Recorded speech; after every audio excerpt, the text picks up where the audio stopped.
Ladies and gentlemen, welcome to Real Talk. Normally with Eric and Ed, but now today we have Eric, Aaron, and Chris. Welcome, guys. Welcome. Thanks for being here. Appreciate it for having us. Thank you, man. Yeah, We go back. We go back. we do. Yeah, it's been a few years here and there, and Oh, yeah. How's how's everything going with you? for me, man? Just busy. I was just down in Arizona and Texas this week. Okay. How was the weather?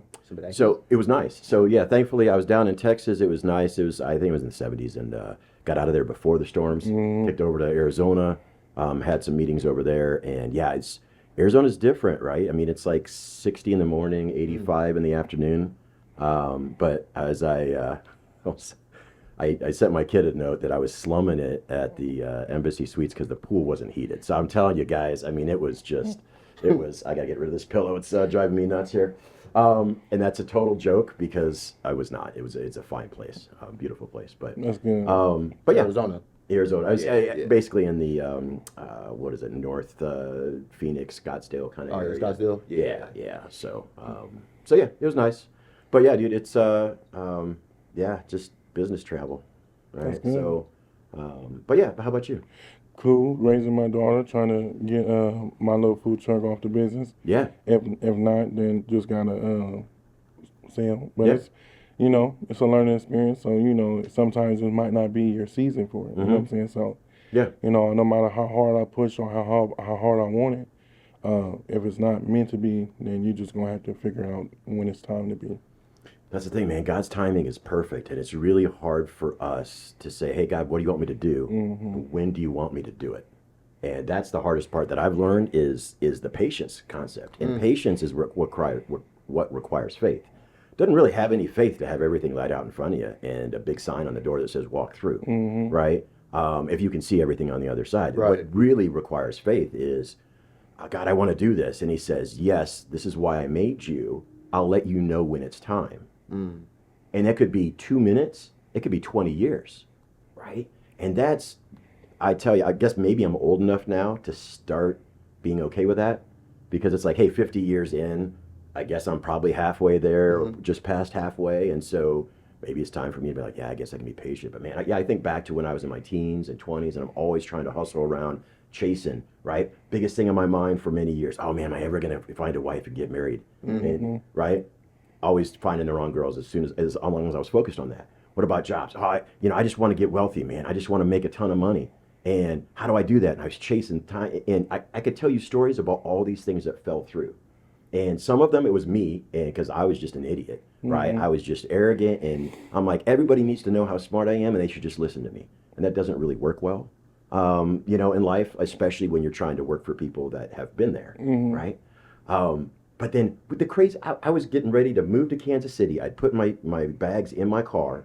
We were opening up a second facility for the small business we worked for, and they had everything laid out. I was gonna start the second location for the company, and I thought the future was bright. And I get the call the night before. Hey, sorry.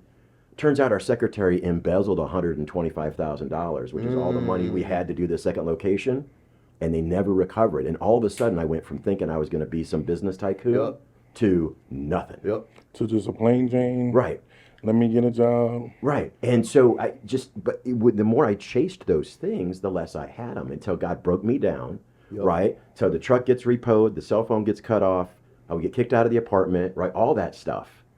And then finally I had to go back to a regular hourly clock in, clock out job to where I could finally be humble enough to be like, all right, God, what do you want? Just every day, fine. You be in charge.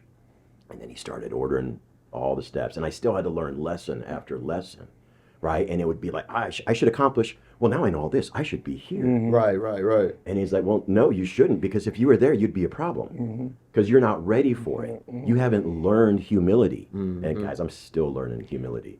Milagro knows this. Chris knows it a little bit, right? And man, that's a hard lesson. It is. So, Like I feel the same way how you feel like right now. You might have a little savings until that savings is all gone. To a point is now you got to start from scratch to get that savings back. It's so crazy how you got to start all over and you was almost there, but it's like it's kind of devastating for me. But it's like maybe it wasn't my season at the time. And how I managed something, I was blindsided on everything. Like you were saying, it's like the only way you're gonna learn, you got to make that mistake, and the making mistake is learning from that mistake. Right. Yeah. So it's like I look at it like right now, just investing, and not in yourself, but whoever you're investing in. If you put all that investment in that person, you'll lose sight of what you invested in for yourself. And then by the time then, it might be too late, and your investment is over. So you got to go back and invest in yourself, and invest everything that you invest in all over again to see where you can be at. It's not easy. It's hard, but you know, I think the number one thing that I learned so much from y'all is keeping consistency and having faith. You know what I'm saying? If you have that, you can believe you can do whatever. And it's like, and like I said, and then learning to pick God first at the same time, because like you said, we still learning. As we learning, that's the only way we gonna understand it. Right. You know what I'm saying? So it's difficult. Right. Life is life, you know, especially as every year change, a lot of stuff goes on and keeps on. Like I was just explaining to them right now, everybody remember the 1999s. Imagine when the 3000s come. What we gonna do? Because right now the kids got this technology all the way out, and now it's gonna get even better. Yeah. Yeah. Well, and that's the thing. I mean, so you know, the world was back in the day, right? Humans used to live for hundreds of years, and all this stuff's going on, right? This Bible, right, says all this, and then all of a sudden, mankind's getting entirely too wicked because they had access to way too much for too long. God says, nope, Tower of Babel, number one, everybody speaks different languages, and then all of a sudden the world scatters, and then flood, and I might be getting my order of events wrong, but flood, and God says, no longer living forever. I mean, 500 years, 600 years is a long time, guys. Think about that. Now it's 120 years max for humanity, is what God said in that reset. So if God has us, humanity, you know, here this long, I'm sure He's got another reset if people keep getting crazy, right? Yeah. But yeah, I mean, it's patience in learning what God wants for us. You know, incredibly difficult, I think, and it's just. It's so hard to exist today and not try to love the world, right? All the things, right? The chasing, you know, hey, I just need the right woman in my life, and that my life will change. I need the right job so I can make money. I need to buy. I mean, right now I'm dealing with. It's not the same, but I really want a different vehicle. But I'm having a hard time with saying, all right, God, are you okay if I actually spend money on a vehicle I don't need? Because I have two perfectly good ones. They're older, right? But they both run, so I don't need to spend the money on. So I haven't, right? And that's fine. But it's like that's all loving the world. God says, don't love the world, right? That's actually opposite of God. Love me, and then I will give you. Because if you get success too soon, how many you've seen those shows where the millionaires, right? The lottery winners, right? And then they completely flame out, and their life is worse than it was before. Because if we don't let God prepare us for what He has for us, then we're on our own, and we can get distracted in loving the world, right? I don't know. Is that? And I know you're mentoring youth coach. Yeah, Yep. youth coach. Yeah, yeah. So are you see that like with the youth that you're seeing are? I mean, it's just so easy now for them to just be keyed in on things of the world, right? Or are you seeing that much? Like, you know, Kids are just exposed to a lot more things, so they covet so much more. Man covets so much more. Yeah. Just on a topic of being patient, I've learned to just be more still, more enjoying the day, like living in the present. Yeah. But I've also learned to like think about death more, in a sense of when you think about death more, it kind of grounds you to the things that matter. So instead of worried about new job, more money, new car, et cetera, when you sit there and you think about death more, it's just kind of sit there and be like, oh, this is what really matters. Your kids, you know, not so much of the material stuff, but the things that grounded you to just be more appreciative of life. Yeah. You know? Yeah. Chasing, like I learned not to plan too far into the future. Yep. Obviously, you know, God has His way of shutting that all down and starting you back, you know, over again. Right. So I don't really too much go too far into the future. Like I make plans, but I make plans more so to enjoy the process now. So if you're trying to do, like you said, food truck, instead of worrying about the goal or the end game, I'm more focused on just the process of things. Okay. So Yeah. instead of, like for me, I trade a lot. I do a lot of day trading. Yeah. I want to make $1 million, Yeah. but it kind of like doesn't ground me into the process. It doesn't keep me steady and focusing on the present. I'm more so worried about, oh, well, I need to get this $1 million to do what? Yeah. Yeah. But when you think about death in a sense, like if I sit there, I'm like, okay, I need $1 million. I need $1 million. Why do you need $1 million? Oh, I Right. do this, that, and the third, to buy this, that, and the third, to take care of Right. this, that, and the third. Right. But then you sit down there and you're like, oh, okay, well, if I die tomorrow, I still need that $1 million. Right. Oh no, now I'm more focused on, oh, I'm gonna go spend time with my loved ones. Yep. Spend time with my kids. Yep. You know, the things that really matter. So Right. just something in that sense. Yeah. And for me, it's like I'm not looking to get rich, and I learned this just coming out here in Omaha. I'm looking to just help the community, because I feel like right now what you want to do is you want to leave something. If you do leave to people, for people to understand, like, okay, he built that. Right now, it's not the fancy cars, it's not the big houses. I don't want no big house. I just want, if I can get a tiny house on wheels, and I'm good. To a point, it's like this. A lot of people is downsizing now because they don't need that much. We don't need that much because we're not going to take it with us. So what you can do is invest into the world. And I think that's why it takes so long to get where you want to be, because if you got a state of mind of not looking rich or not trying to be rich, but it's like the other thing is too is if you letting the world get to you and you're not letting God get to you, you mostly just balancing yourself out and living for the world, not living for Him. So you're not gonna see the blessings that you want to see, and you're gonna see what you've been going through. Like right now, your savings can be good until it's over, and then you got to start all over. And it's like, okay, what do I do now? Yeah. It wasn't. It can be about the money, because I would have kept it. You know what I'm saying? Yeah. So it's like, okay, maybe having money is not where it's at. Maybe just having the peace of just helping other people, and that's where it comes in at. Because right now, everybody need help and everybody want money, but money is not really what it is. Like even right now, a rich person saying money don't have no value. I'm like, real estate got more value. Like you see a lot of these people buying jewelry and gold and stuff. That's where your value is. You know what I'm saying? So the biggest value, if you want to succeed in life, is putting, like, in, I think he was saying it too, death is crazy. Death is all around us, but when you start realizing when it's in front of us, and what I mean by that is a close one, somebody that you knew, and that's when your heart started hurting because you lost somebody that you can't see again. I was just looking at my nephew picture at my sister's house, and I just like, how is he so gone, and what is he doing now? It's like even when you look at that, it's like you looking at it like, how did they put him in the ground, and he's been gone for so long.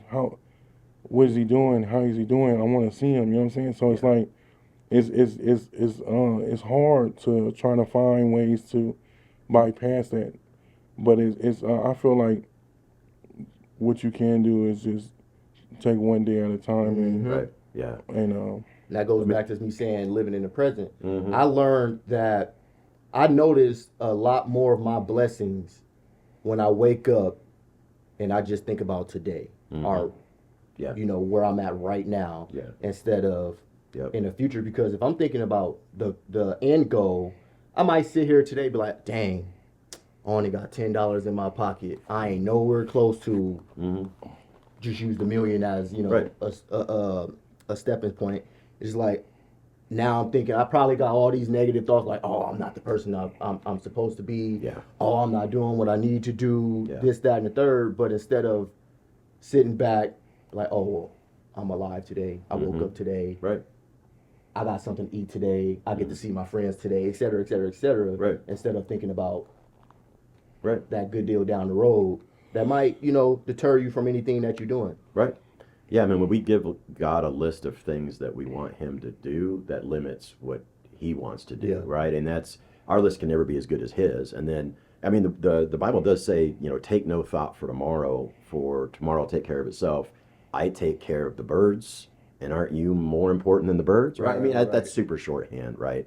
And it's really hard because we want to be good stewards. We want to be responsible adults and everything. But I think it's if you're chasing the million, if that's your altar, then it can't be God, right? Right, right. And that's where it's like, hey, God, whatever you want me to do today, that's what I'm willing to do.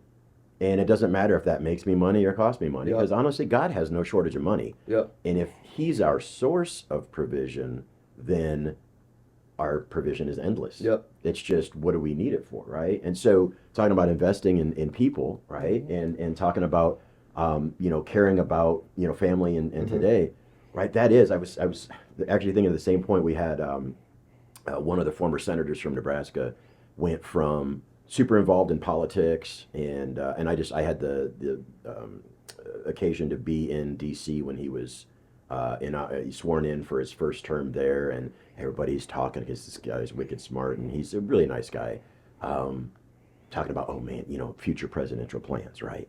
And so at that point in 2014 or 2015, everybody's like, oh, this guy could be the next whatever, and then boom, out of the blue, stage 4 cancer, right? And all of a sudden, he's, and in politics, there's so much in politics to get enamored with, right? So much to care about. Oh, what about this policy or that policy, or it's their fault, or it's his person's fault, or whatever, all that.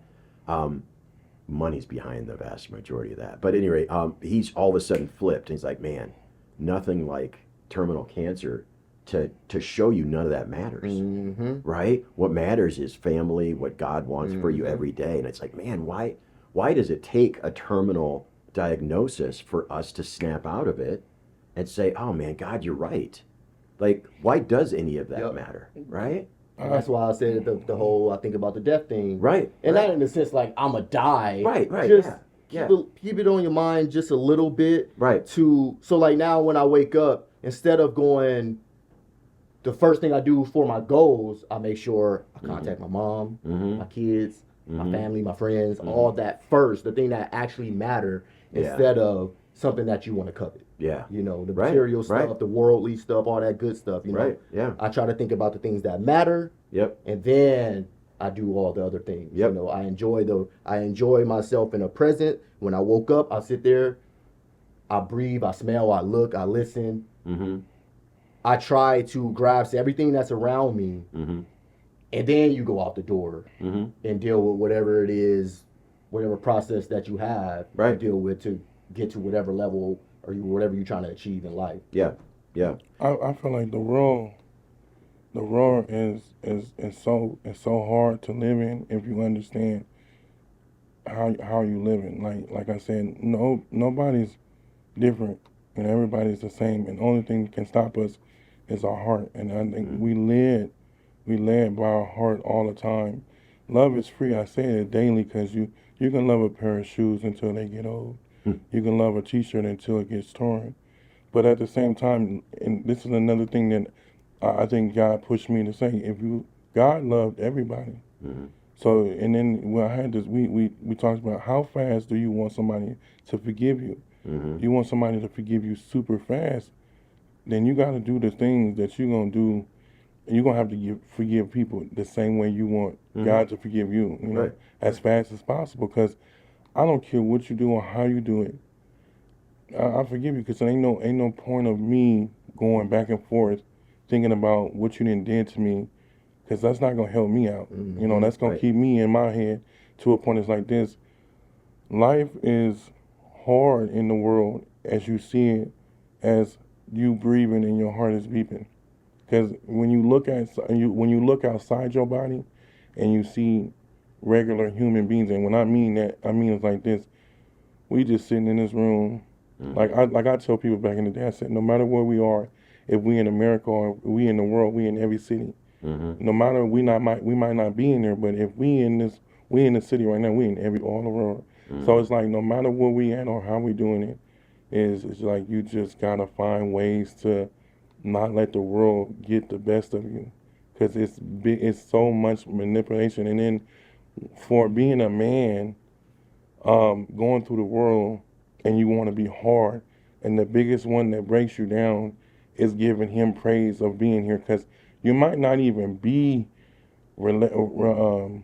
connected to the Lord or to God, but as soon as He's putting them Christian songs in you and that Bible, you start feeling weak in your body because you just thanking God for just another day. I don't cry all the time, but when it comes to gospel music and just asking Him to just come into my life and showing me what I need to do, it's an emotional situation. So sometimes that can be intimidating to people because they don't want to go through that. Right. And I'm battling that now because I'm like, I don't want to be vulnerable, but at the same time, He's telling you you can be. You know what I'm saying?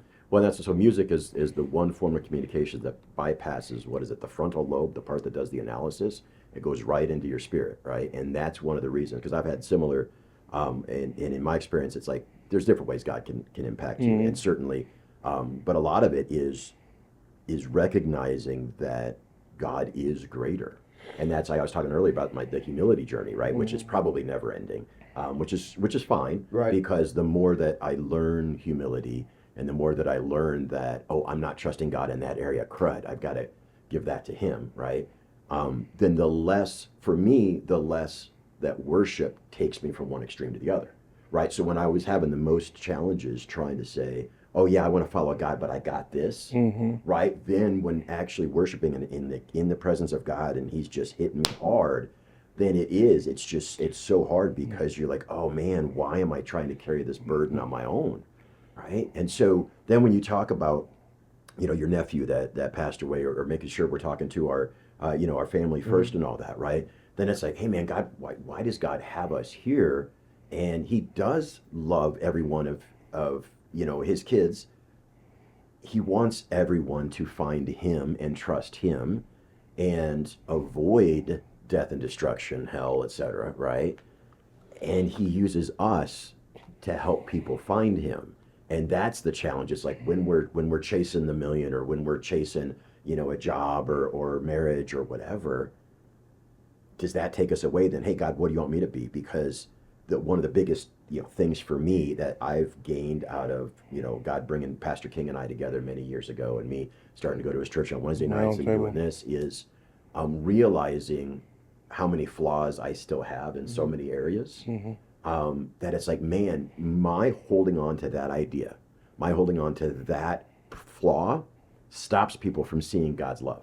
And that's the worst thing that we can do, right? Is say, hey God, I love you and I want to help people find you, and then go act in a way where people are like, you don't know God, right? There's no way I want to be a Christian like you, And so that's the challenge. And I know I'm imperfect. I've probably said one or two things on this show that may not be, and it's a joke, it's probably more than two, but that may not be something where God's like, yeah, you should have said that, right?